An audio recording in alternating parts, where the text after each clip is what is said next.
Diarra, une jeune fille de 16 ans, vient de débuter la classe de seconde. Et comme promis, son père vient de l'offrir un iPhone 16 comme cadeau pour avoir obtenu son BFEM et première de son centre d'examen.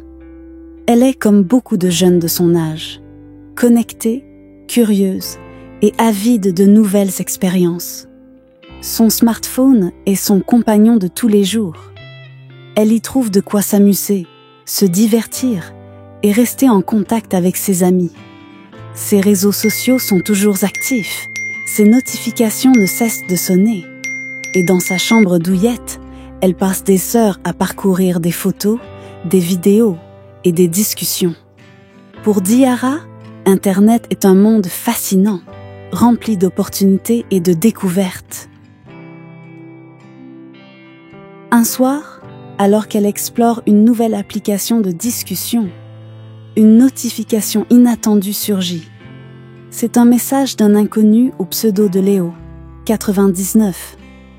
La photo de profil montre un garçon souriant, l'air sympa et décontracté. Il semble avoir son âge.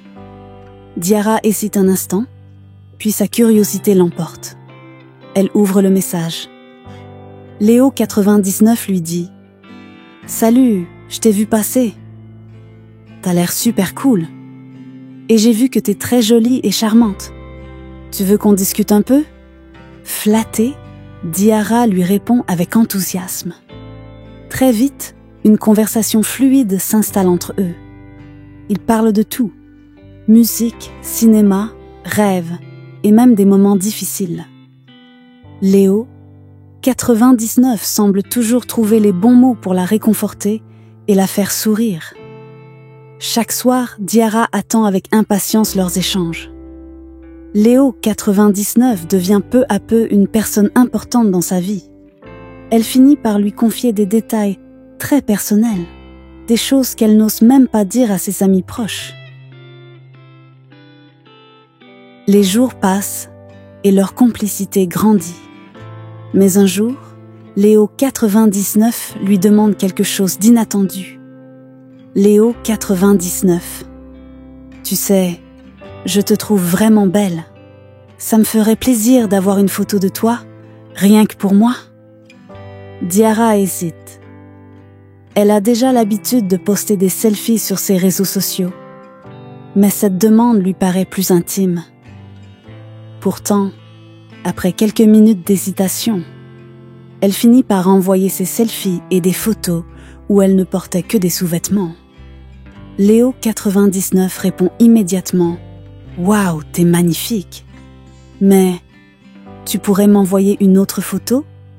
Un peu plus spéciale cette fois ?» Le cœur de Diarra bat plus fort. Elle se sent mal à l'aise, mais Léo, 99, insiste avec des mots doux. « Si tu m'aimes bien, tu peux me faire confiance. C'est juste entre nous. » Diarra refuse poliment. Mais à partir de ce moment-là, l'attitude de Léo, 99, change. Léo, 99. Si tu ne m'envoies pas cette photo, je vais tout révéler. Je publierai nos conversations et tes photos compromettantes que tu m'as envoyées. Tes amis vont tout voir et je dirai que tu es une fille facile. Les mots de Léo, 99, résonnent comme une menace. Diarra sent son cœur s'emballer. Elle a l'impression d'être prise au piège, incapable de demander de l'aide. Que vont penser ses parents si jamais ils découvrent tout ça? Et ses amis? L'angoisse monte en elle. Elle se sent seule, désemparée, sans savoir à qui se confier.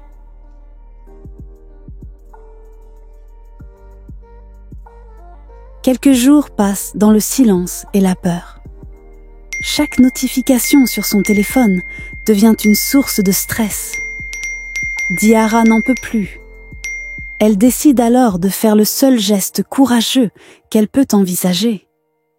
Parler à sa grande sœur, Aïssatou. Assise sur le canapé du salon, les yeux pleins de larmes, elle raconte tout à Aïssatou. Diarra, la voix tremblante. « Je suis désolée. Je ne savais pas quoi faire. J'avais peur qu'il révèle tout. Aïssatou l'écoute attentivement, sans la juger. Puis elle la prend dans ses bras avec tendresse. Aïssatou, ce n'est pas ta faute, petite sœur. Certaines personnes sont malveillantes et savent te manipuler. Mais tu as bien fait de m'en parler. Maintenant, on va affronter ça ensemble. Avec l'aide d'Aïssatou, Diarra explique toute l'histoire à ses parents. Ensemble, ils signalent immédiatement Léo 99 à la plateforme et contactent les autorités compétentes. Quelques jours plus tard, ils reçoivent une nouvelle bouleversante. Léo 99 n'était pas du tout un adolescent, mais un adulte caché derrière un faux profil, utilisant la manipulation pour piéger des jeunes filles. Diarra est sous le choc, mais un sentiment de soulagement commence à émerger. Elle réalise qu'elle n'a rien à se reprocher. Ce qu'elle a vécu n'était pas de sa faute. Grâce au soutien de sa famille, elle retrouve peu à peu confiance en elle. Quelques semaines plus tard, Diarra décide de partager son expérience avec ses amis à l'école. Elle les réunit et leur parle de ce qu'elle a vécu. Après avoir fini de raconter son histoire, Diarra dit « Je veux que vous sachiez que ça peut arriver à n'importe qui.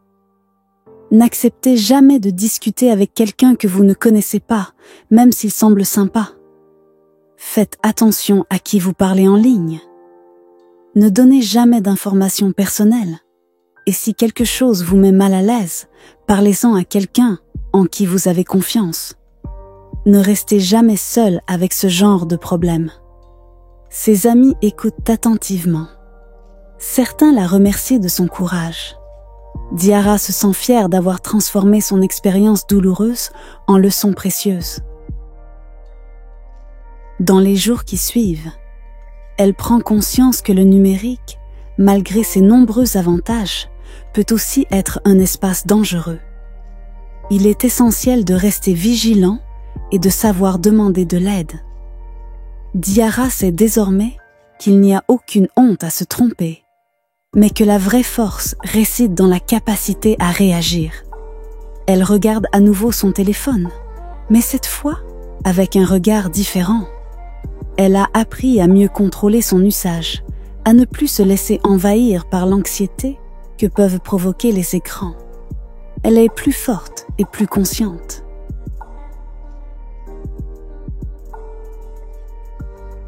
L'histoire de Diarra montre qu'Internet n'est pas toujours un espace sûr. Car derrière les écrans, il peut y avoir des gens mal intentionnés. Mais la vraie force, c'est d'oser demander de l'aide avant qu'il ne soit trop tard. Il n'y a pas de honte à se tromper, mais il est essentiel de savoir réagir rapidement. Protégez-vous et soyez prudent en ligne.